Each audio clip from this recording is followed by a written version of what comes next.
There's a moment when Michael Keaton appears in the shadows, grabs a criminal by the collar, and utters 3 words that changed superhero movies forever. The bat symbol was on t-shirts, cereal boxes, tattooed on shaved heads. Batman 1989 consumed that entire summer, but the movie should never have worked. Today we're going to tell you 15 bizarre facts you didn't know about Batman. And stick around until the end, because there's a bonus that almost nobody knows. So hurry up with me because the list starts now. Number 1. Nike hidden, not Batsuit. The Batsuit is one of the most iconic costumes in film history. Molded rubber armor, black cape, a cowl that transformed a comedic actor into something genuinely menacing. But look closely at Batman's feet. You're looking at a pair of Nike Air Trainer 3s. Costume designer Bob Ringwood needed footwear that would allow Keaton to move during the action scenes. The suit was already so restrictive that he could barely turn, hear, or breathe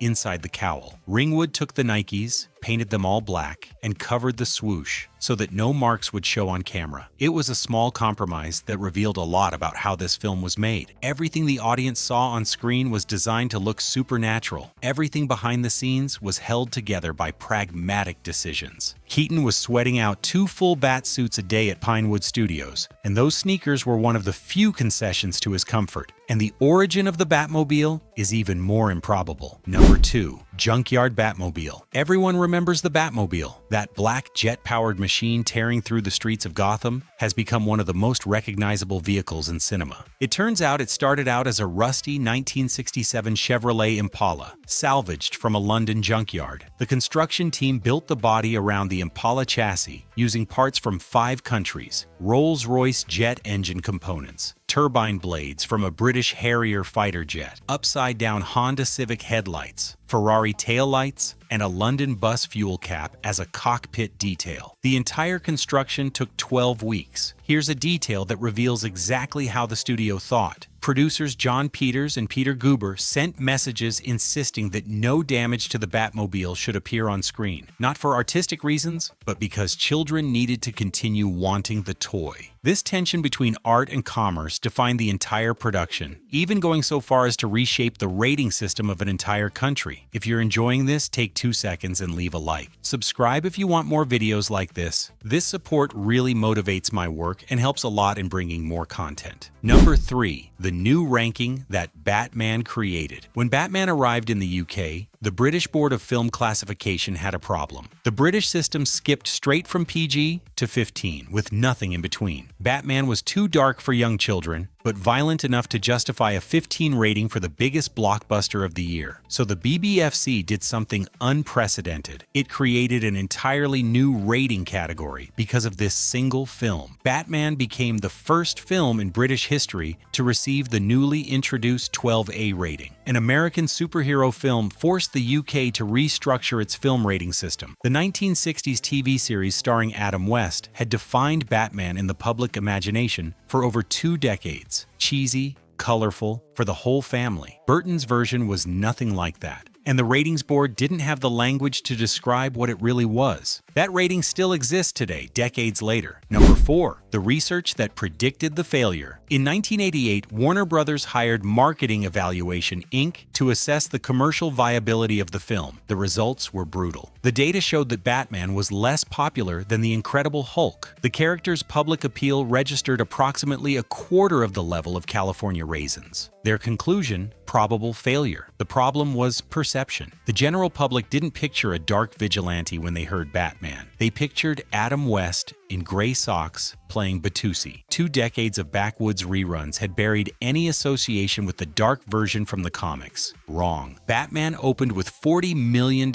in its first weekend, breaking records. It became the fastest film to reach $100 million in just 10 days. It grossed $411 million worldwide and held the superhero record for 13 years until Spider-Man in 2002. The research had the data, but the numbers couldn't predict what Burton, Keaton, and Nicholson were about to deliver. Number 5. The poster that people stole the agency BDNA Fox created a teaser campaign that broke all the rules of blockbuster marketing. No photos of actors, no tagline, No movie title, just the bat symbol on a black background and the date, June 23rd. That was it. In an era of posters crammed with star names, this was radical minimalism. The public responded by stealing the posters. Approximately 1,100 posters the size of bus stops were ripped from walls across the country. People didn't just want to see the movie, they wanted a piece of the campaign. Then came the teaser trailer, 90 seconds anchored by the phrase, "I'm Batman." When it was shown in Westwood, the audience gave it a standing ovation. Cinema owners reported that people were buying tickets for whatever was playing just to see the Batman trailer, then leaving before the movie even started. This was months before the internet. It was physical, analog, cultural momentum. Number 6. The producer who built the ending without warning. Producer John Peters had a habit of making decisions without consulting his director, but the cathedral model may be the most audacious example. In the middle of filming, with the film's ending still completely unscripted, Peters independently commissioned an 11-meter-tall cathedral tower model for $100,000. He didn't say anything to Tim Burton. He didn't consult the screenwriters. He simply ordered it built and delivered to Pinewood Studios. The production now had a massive and expensive set piece that needed to appear in the climax, but nobody had written that climax. Burton and the team were forced to reverse engineer an entire ending around a physical structure that already existed. Burton's collaborator, Denise Dinovi,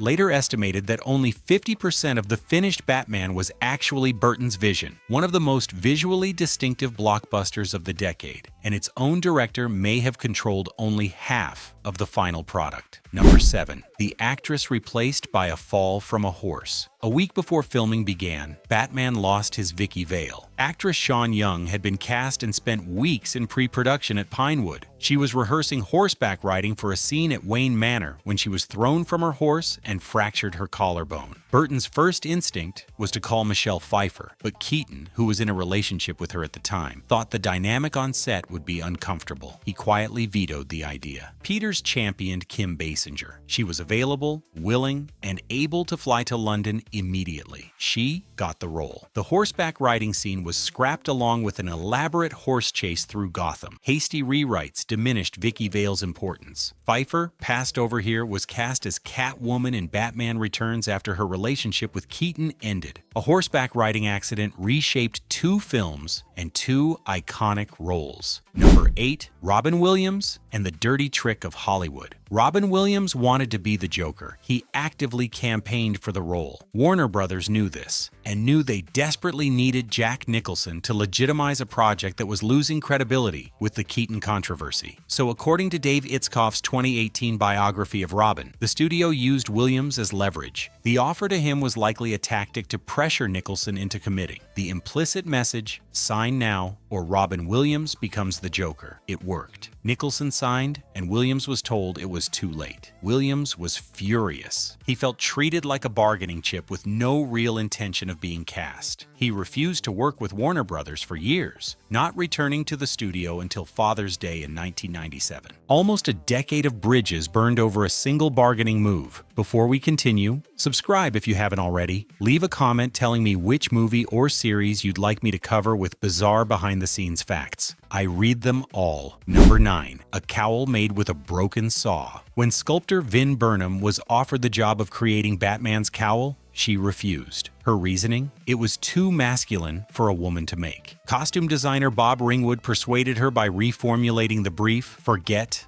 masculinity. Think about animal qualities. Ringwood used his own bull terrier as a reference for the cowl's shape and expression. Burnham agreed and produced the initial prototype in a few hours. Her main tool was a broken saw blade. She deliberately left textural marks in the clay, and when Burton saw the result, he approved it immediately. No revisions, no notes. That raw, handcrafted quality became part of the character's visual identity. From that single prototype, production expanded to 28 latex designs, 25 cape configurations, and 6 cowl variations at a cost of $250,000. A special, shorter cowl had to be manufactured for scenes in the Batmobile because the standard ears wouldn't fit under the dome. Number 10. The script rewritten in panic screenwriter Sam Hamm wrote the original Batman script in 1986, and it was a very different film. In Hamm's version, Joe Chill murdered Bruce Wayne's parents, faithful to the comics. Robin appeared as Dick Grayson. The climax featured a swarm of bats engulfing the Joker in a cathedral. Then the 1988 Writers Guild strike happened, and everything collapsed. Ham was legally prohibited from doing rewrites. The British writer Charles McKeown was brought in because he wasn't subject to WGA rules. Warren Scarron became the leading rewriting expert during filming. Several writers corrected a script in real time while the cameras were rolling. The most controversial change came from Burton himself, making Jack Napier the murderer of Bruce Wayne's parents, creating a direct link between hero and villain. Ham was blunt about the damage. The final 11-page pages arrived via fax 1 to 2 weeks before filming wrapped. Number 11. 2 albums, 1 battle, 1 masterpiece. The original musical vision for Batman sounds like a feverish nightmare. Producer John Peters wanted Prince for the Joker's music, Michael Jackson composing romantic songs, and George Michael contributing additional tracks. Danny Elfman would be reduced to just a sort of coordinator, in his words, stitching together the work of the others. When Jackson declined due to touring commitments, Prince absorbed the entire pop assignment. Burton fiercely resisted. When it was proposed that Elfman collaborate with Prince on the orchestral score, Elfman refused and left the biggest project of his career. A month later came the phone call. He was back after a private playback session where he played the Batman theme, and Peters enthusiastically jumped out of his chair. The result was unprecedented. 2 separate albums for a single film. Prince's debuted at number 1 and stayed there for 6 weeks. Elfman's score won the 1990 Grammy for Best Instrumental Composition. 2 visions that nearly destroyed each other created something extraordinary. Number 12, the most absurd contract in cinema. Jack Nicholson understood leverage better than anyone in Hollywood. Warner Brothers desperately needed him, and he negotiated accordingly. His contract, an upfront salary of $6 million,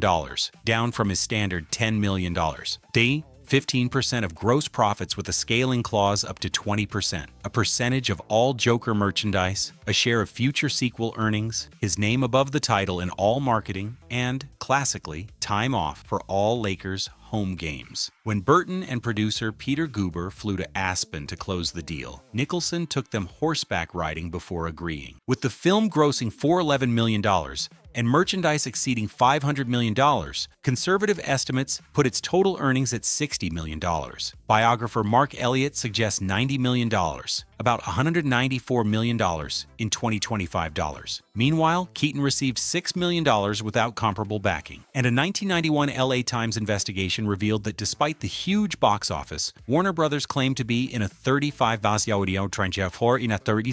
million financial hole. Hollywood, being Hollywood. Number 13, a suit that nobody knew if it worked. The bat suit was the first superhero costume sculpted rather than stitched. Rubber armor layered over a Lycra bodysuit, seams glued and screwed together. The result looked seamless and intimidating on camera. It was also a physical nightmare. The cowl made it impossible for Keaton to turn his head. About 20 suits were manufactured and circulated hierarchically. New ones for close-ups, used ones for wider shots, damaged ones for stunt doubles. Here's where it gets interesting. Keaton later recalled that they didn't even know if the suit would work until literally hours before filming began. Inside the cowl, Keaton experienced claustrophobia and real panic attacks, but he channeled that anxiety into the performance. Unable to turn his head, he told Burton, "You know what it is, Tim? It moves like this." Batman's iconic full-body spin was born from a physical limitation. Every time you see that predatory rigidity, you're watching an actor who physically couldn't do anything else. Quick reminder to subscribe if you're enjoying these revelations. And tell me in the comments, do you know any strange facts about this movie that I didn't mention? Let's put together a list. Number 14, the ending that didn't exist while they were filming. In the middle of principal photography for Batman, the film's ending didn't exist. Not in draft form, not as an outline. It simply hadn't been written. Peters had already built his $100,000 cathedral model, so the climax would happen there, with or without a plan. Filming took place from October 1988 to February 1989. 80 days during an English winter, mostly from dusk till dawn. The cast and crew went weeks without seeing daylight. Burton called the experience torture, the worst period of his life, and the ending remained unfinished. Burton's account became legendary. There was Jack Nicholson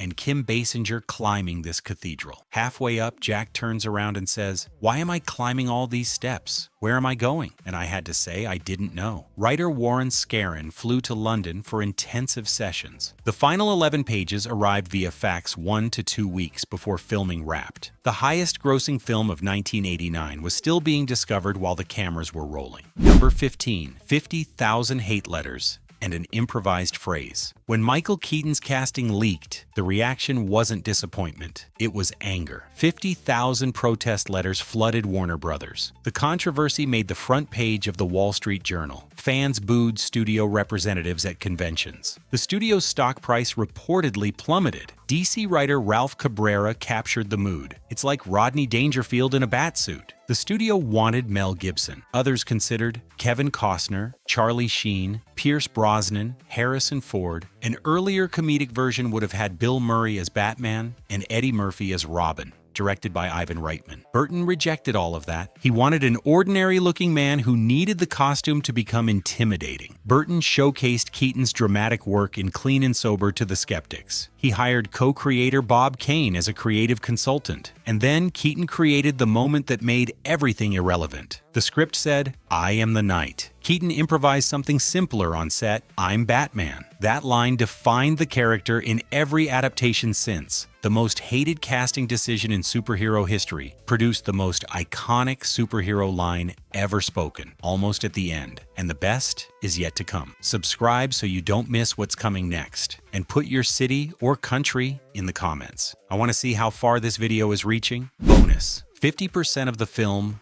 wasn't by Tim Burton. Here's the revelation that almost no one openly discusses. Burton's longtime collaborator, Denise Di Novi, estimated that only 50% of the finished Batman was actually Burton's vision. That's shocking when you stop to think about it. The cathedral was built without Burton's knowledge. The choice of Kim Basinger was driven by Peters. The ending was written in haste because Peters had predetermined the climax setting. Creative decisions were made on set daily by a producer whose personal interests intertwined with the production. Tim Burton called Batman his least favorite film of his own. Designer Anton Furst won the Oscar for Best Art Direction, but was prevented from returning for the sequel. At Burton's 2024 Hollywood Walk of Fame ceremony, Keaton said that many people are making money from their superhero movies because of Burton, who changed everything. The half that wasn't Burton's still worked, which says a lot about both of them and about how messiness sometimes creates true art. And those were 15 bizarre facts about the 1989 Batman, a film that should never have worked, a comedian in the role, a script finished weeks after filming ended, a producer building sets behind the director's back, a composer who quit. And yet, that accidentally revolutionary work laid the groundwork for everything that would come later in superhero movies. If you've made it this far, leave a like, subscribe, and comment on which fact surprised you the most. And don't forget to suggest another movie that deserves a list of bizarre facts. See you in the next video.